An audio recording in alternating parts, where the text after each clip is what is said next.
Train cars like this one were used to transport irradiated meat after the disaster. During the liquidation of the Chernobyl site, all livestock and wild animals within the exclusion zone were culled to prevent the spread of radioactive meat. When irradiated meat appeared in Moscow stores, the Soviet health minister raised the alarm and halted sales of meat from the exclusion zone. However, the Moscow party bosses ensured their own supply was safe to eat. In the Soviet Union of 1986, meat was still not accessible or affordable for common folk. Beef was especially scarce. The idea of throwing away thousands of tons of expensive food was something party bosses disliked. A protocol was developed to cleanse the meat of radioactivity to make it edible. Processing plants were instructed to soak the meat in chemically treated water, then check radioactivity levels. It didn't help that the plants had to expedite the process due to the huge surplus of meat. This resulted in inaccurate assessments of radioactivity and the mixing of safe and highly irradiated meat. In 1987, over 300 tons of frozen meat was shipped to the Georgian Socialist Republic, but was rejected after being tested by a dosimetrist. The meat was then loaded on a train and caused fear and panic wherever it traveled. The local authorities in Ovruch asked for the meat to be buried, but their request was rejected. The train was then sent to the Ukrainian village of Polotsk, pasted with warning signs and locked up.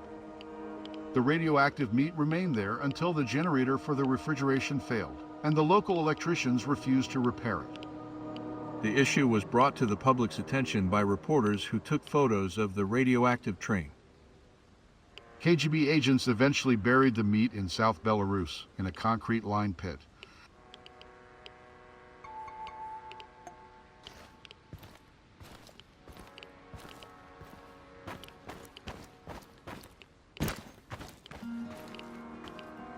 The Chernobyl NPP shelter structure, also known as the sarcophagus, is a large concrete and steel dome that covers the damaged Reactor 4 building.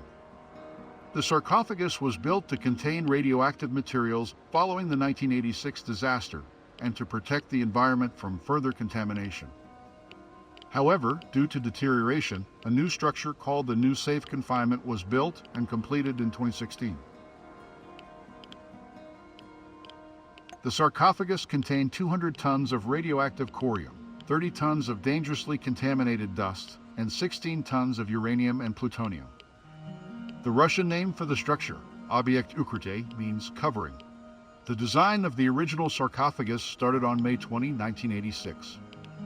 Construction took 206 days and involved 8 stages, including clearing the area and laying concrete around Reactor 4. Erecting protective walls, covering the turbine hall, and installing a ventilation system. The construction used over 400,000 cubic meters of concrete and 7,300 tons of metal framework. It resulted in the enclosure of 740,000 cubic meters of heavily contaminated debris and soil. The New Safe Confinement, also known as the New Shelter or ORCA, is a structure erected in 2016 at the Chernobyl NPP. It also covers the temporary shelter sarcophagus that was built shortly after the disaster. The main objective of the New Safe Confinement is to protect the reactor from external elements, facilitate its decommission, and keep water from seeping in. It's a major project that forms part of the Shelter Implementation Plan, which is supported by the Chernobyl Shelter Fund. Its goal is to contain the radioactive remains for a minimum of 100 years, and to dismantle the original sarcophagus that was hastily built by the liquidators. The structure was designed and constructed by the French consortium Novaka, along with Vinsai Construction Grants Projects and Bouygues Travaux Publics. Funding was sourced from the Chernobyl Shelter Fund, overseen by the European Bank for Reconstruction and Development, EBRD. 46 countries and organizations contributed to the fund, including the EBRD itself. The cost of the New Safe Confinement exceeded 2 billion euros.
The reactor meltdown at the Chernobyl nuclear power plant was a catastrophic event that occurred on April 26, 1986.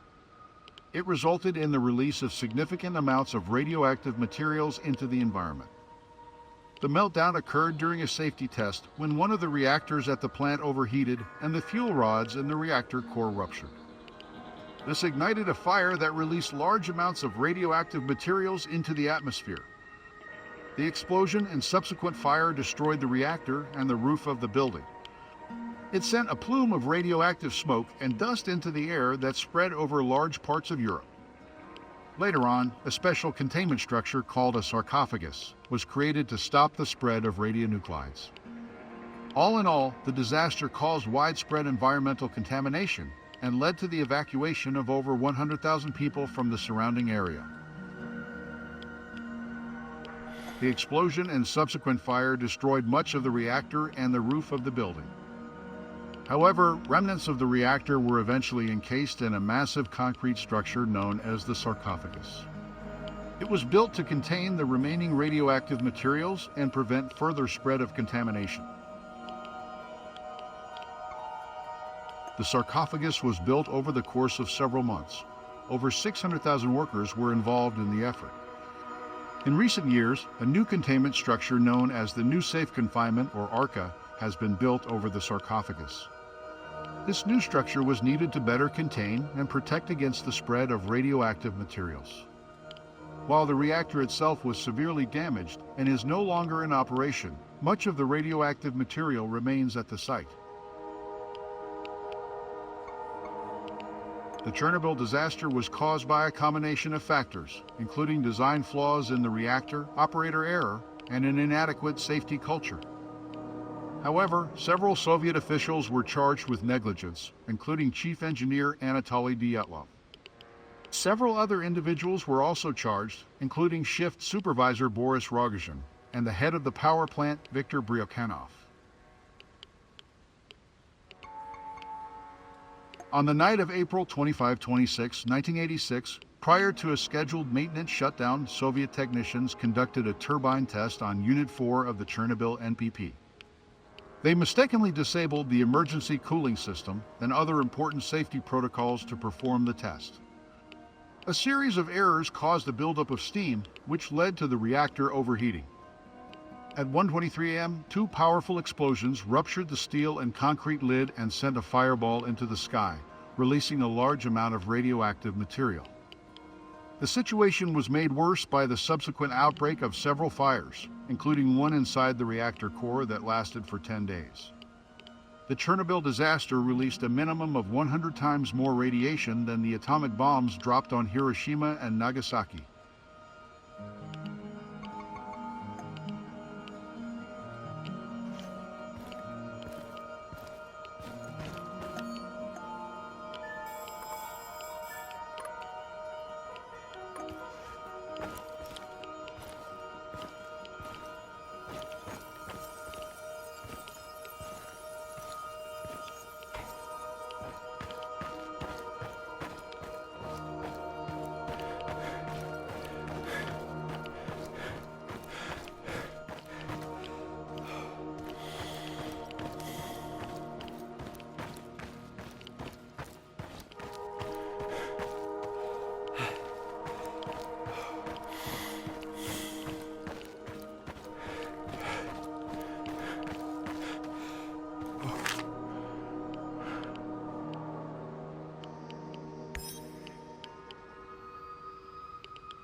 These gigantic structures are the cooling towers for reactors 5 and 6 at the Chernobyl NPP.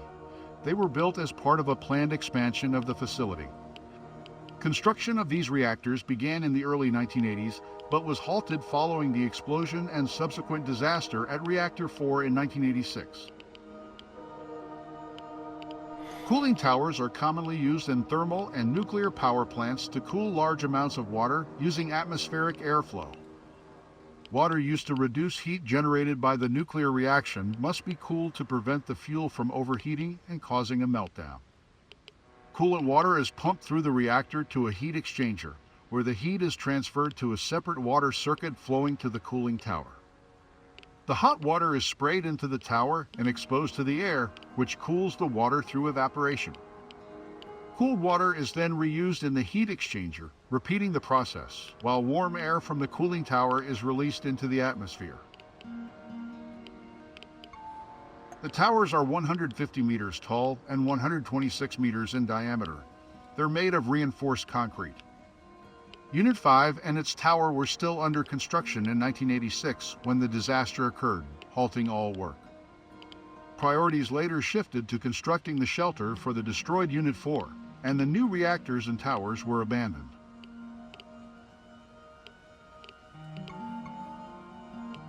Nowadays, the Chernobyl towers and their artificial islands surrounded by a channel are a popular tourist attraction. On the 30th anniversary of the disaster, an Australian artist painted a mural inside the 110-meter tower, using a 1986 photograph by photojournalist Igor Kostin.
Soviet authorities attempted to cover up the extent of the Chernobyl disaster.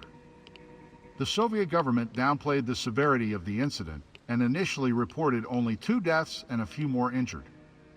They also tried to keep the details of the incident secret, with only limited information released to the public. No, the international community soon realized the gravity of the situation as radioactive particles were detected in other countries. This led to increased international pressure to release information. Further information was only made public after increased radiation levels were detected in Sweden, which prompted the Swedish government to alert other European countries. Thus, the Soviet government was forced to acknowledge the incident and its disastrous consequences.